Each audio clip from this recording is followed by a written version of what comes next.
yake.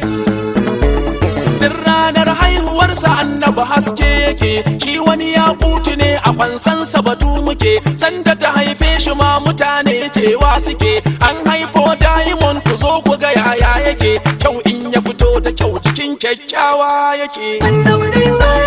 Duba karatun da kyau muhallin shahid muke, tun daga ran haihuwarsa kullum da duwa yake. Duk giftawar idansa can kara fita yake, walwal cikinsa har wani sheki yake. Yana wani daukar ido rikitarwa yake. Duk wani kyau mun sani a kullum rabuwa yake, ko na mutum ko gini bare mota ya suke. Shi kwa masoyin mu ko da yaushe da duwa yake, da ya wuce lokacin wafatinsa da mu nake. Da kowaye ya ganshi take macewa yake. Dan tsabar kyau da kwarjininsa haka abin yake, babu ido ko ganin da zai ɗauken ya yake.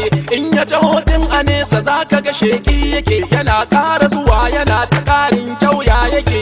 In kwai zo dab da kai anan wani shainin yake, yana magana kakacensa canzawa yake. In kwai limshe idansa can wani rububi yake, in kwai buɗe su cansa wani sauya kala yake. A sanda yake murmushi kwacen fesowa yake, in yayi fara'arsa mai gani kasa gani yake. In ya tsaya sai ka yarda kyansa zubowa yake, yana wani ɗaukar ido abin rikitarwa yake. In kwai hau kan abin hawa da sheki yake, in yayi magana da kai jikinka kuzari yake. Cikakke a gaban cika a kullum sabo yake, ba wani kyau banda nasa ko da da'awa ake. To wani kyau za a tinda kowa inuwa yake, kowa da tabo ya faru shi daga haske yake. Komai daga shi ya zo shi daga Allah yake, yadda ya so haka aka yi halittarsa tiri muke. Mai tsabar kyau idan ya zauna fes yake, mai tsantsar kyau idan ya kwanta tas yake, mai madarar kyau idan yana dafa kalkal yake, mai feshin kyau idan ya gifta walwal yake.